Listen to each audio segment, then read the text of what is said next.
नमस्कार साथियों, स्वागत है आपका आज के इस सेशन में। फाइनेंशियल फ्रीडम की इस यात्रा पर, आर्थिक आज़ादी के इस सफ़र में आपका बहुत बहुत स्वागत है। आज थंबनेल में तो आपने पढ़ ही लिया होगा कि आज हम बात करने वाले हैं, इस कन्फ्यूजन को दूर करने वाले हैं कि हम म्यूचुअल फंड कहाँ से खरीदें। किसी एएमसी से खरीदें, बैंक से खरीदें, किसी कंसल्टेंट एजेंट से खरीदें, या फिर डायरेक्ट किसी ऐप से खरीदें। तो ये जानने से पहले मैं थोड़ा सा आपको इनके बारे में परिचय करा दूं पहले, तो ज़्यादा अच्छा होगा। फिर आप खुद समझ जाएंगे कि कहाँ से इन्वेस्ट करना चाहिए, आप समझ जाएंगे। दोस्तों, मेरा एक निवेदन आगे बढ़ने से पहले यह है कि कृपया आप चैनल को सब्सक्राइब कर दीजिए, वीडियो को लाइक कर दीजिएगा, और आपको ऐसे ही वीडियो म्यूचुअल फंड से संबंधित अपने पैसे को सही जगह पर कैसे इन्वेस्ट करें, ये हमेशा आपको मिलते रहेंगे। इसके लिए आप अपने नोटिफिकेशन को भी ऑन कर दीजिएगा। तो शुरू करते हैं। देखिए, आपको म्यूचुअल फंड एक लंबे समय के लिए खरीदते हैं, लॉन्ग टर्म के लिए। अब शॉर्ट टर्म का मतलब ये होता है कि 2 साल, 3 साल, 5 साल, इसको शॉर्ट टर्म कहेंगे।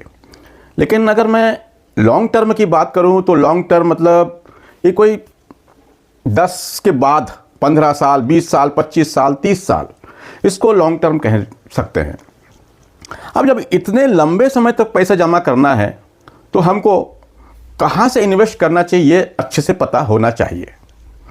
तो देखिए, इन्वेस्टमेंट के कई तरीके हैं। आज बहुत सारी बैंक हैं, आप उस बैंक की ब्रांच में जाएंगे तो आपको वहाँ पर भी म्यूचुअल फंड मिल जाएंगे। लेकिन अब पहले हम समझ लेते हैं कि हमको म्यूचुअल फंड कहाँ से लेना किसके लिए सही होगा। तो देखिए, म्यूचुअल फंड खरीदने के लिए हमारे पास 4 जगह हो सकती हैं। एक है एएमसी। एएमसी का मतलब म्यूचुअल फंड वाली कंपनी। एएमसी का मतलब म्यूचुअल फंड वाली कंपनी। अब ये कंपनियां एसबीआई की भी हैं, एचडीएफसी भी है, निप्पॉन इंडिया भी है, टाटा भी है, और ऐसी बहुत सारी कंपनियां यानी एएमसी और भी है। उसके बाद आते हैं बैंक। तो अधिकतर बैंक में आपको म्यूचुअल फंड मिल जाएंगे, अधिकतर बैंक म्यूचुअल फंड देते हैं। अब एएमसी के बारे में समझें तो आपको यहां से अगर म्यूचुअल फंड खरीदना है तो आप डायरेक्ट इन एएमसी की वेबसाइट पर जाइए और वहां से भी आप म्यूचुअल फंड खरीद सकते हैं। लेकिन यहां क्या होगा, आपको अगर आप मान लीजिए एसबीआई की वेबसाइट पर गए तो आपको एसबीआई के ही म्यूचुअल फंड उस वेबसाइट में देखने मिलेंगे। एचडीएफसी में गए तो एचडीएफसी के ही जितने म्यूचुअल फंड हैं वो आपको देखने मिलेंगे, ऐसा ही बाकी का। बैंकों की बात करें तो अधिकतर बैंक, अब जैसे आपने एचडीएफसी की बैंक में गए तो अधिकतर एचडीएफसी के जो म्यूचुअल फंड है वही बेचेंगे। एसबीआई में गए तो वो भी लोग भी एसबीआई के ही म्यूचुअल फंड बेचेंगे। अच्छा, एजेंटों के पास जाएं तो एजेंट भी बहुत सारे हैं, जिसको कंसल्टेंट भी कह सकते हैं। अब यहां पर जो इसके ऊपर डिपेंड करता है कि वो जो एजेंट है, कंसल्टेंट है, वो किस प्रकार का है। तो हो सकता है उसको जहां ज़्यादा कमीशन मिलता होगा वो उसी एएमसी के फंड आपको बेचेगा या चिपकाएगा। अब आते हैं ऐप पर।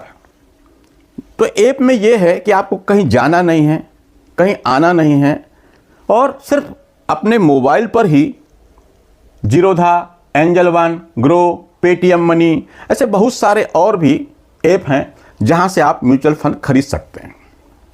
अब सब में फ़र्क क्या आएगा कि आप कहां से क्या लेंगे। अगर जैसे मैंने बताया, अगर आप एएमसी से लेते हैं तो उसकी वेबसाइट में जाएंगे तो आपको सिर्फ उस व्यक्तिगत एएमसी के ही म्यूचुअल फंड देखने मिलेंगे, आपको वहीं से चूज करना पड़ेगा। और यहां पर आपका जो एक्सपेंस रेशियो होगा वो भी 1 से 1.5% ज़्यादा होगा।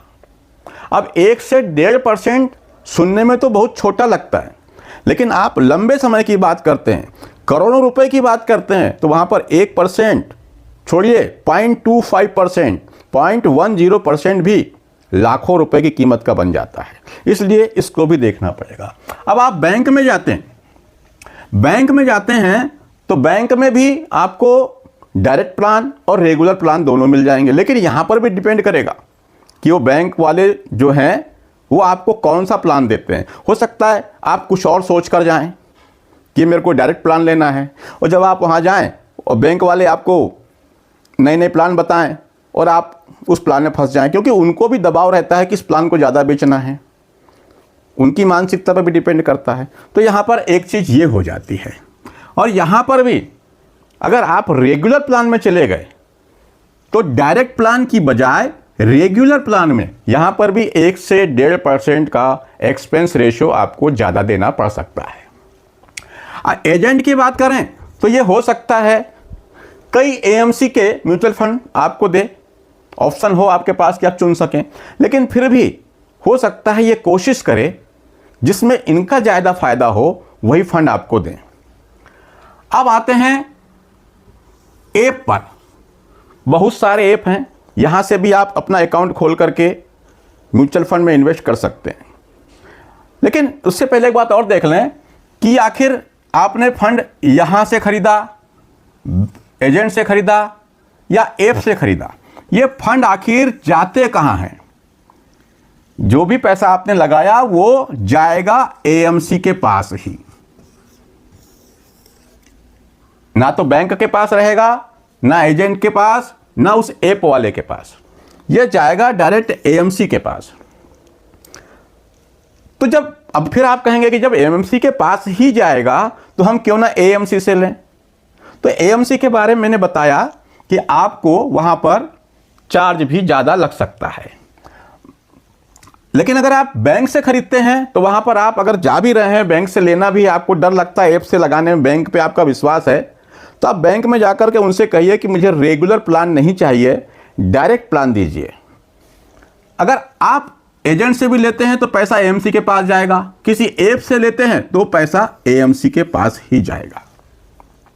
अब जब सारा पैसा एएमसी के पास जा रहा है और फिर ये एएमसी हमारे लिए शेयर मार्केट में निवेश करती है और उस पैसे को मैनेज करती है, और जो प्रॉफिट होता है वो हमको दिखाई देता है। अब बात इसमें ये देखें तो क्या होता है, ये जो बड़े बड़े ऐप वाले हैं ब्रोकर, ये डायरेक्ट एएमसी से जुड़े होते हैं और इनका जो फंड साइज होता है काफ़ी ज़्यादा होता है। तो ये लोग एएमसी वालों से जो एग्जिट लोड है, एक्सपेंस रेशो है, खर्च है, उसको कम करा लेते हैं।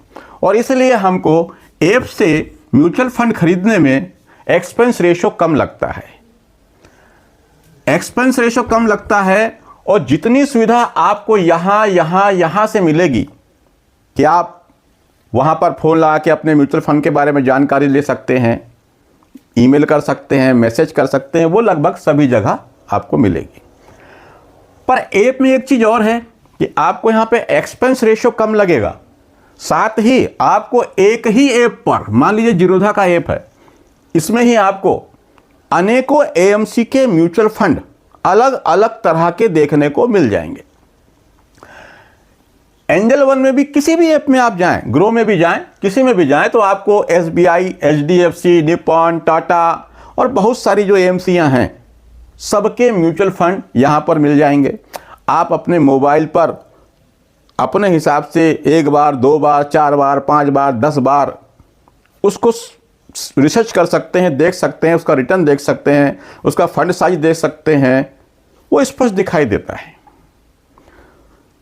और सबसे बड़ी बात उसके साथ ये भी है कि सारी सुविधाएं ये मिलती हैं, और आप जब यहाँ भी पैसा जमा करते हैं इन ऐप के जरिए तो आपको इस एएमसी से एक फोलियो नंबर मिलता है। फोलियो नंबर मतलब जैसे आप किसी बैंक में खाता खुलवाते हैं तो आपको एक अकाउंट नंबर मिलता है ना, उसी तरह का एक फोलियो नंबर होता है, और उसी फोलियो नंबर से आपकी वहाँ पर पहचान होती है, उसी से आप अपना पैसों का लेन देन करते हैं।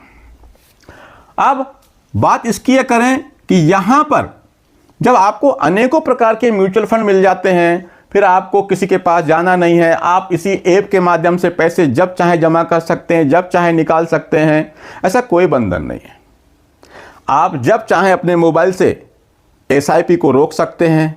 आज मान लीजिए आपके पास पैसा नहीं है तो आप एसआईपी रोक सकते हैं, आप अपनी एसआईपी को कम या ज़्यादा भी कर सकते हैं।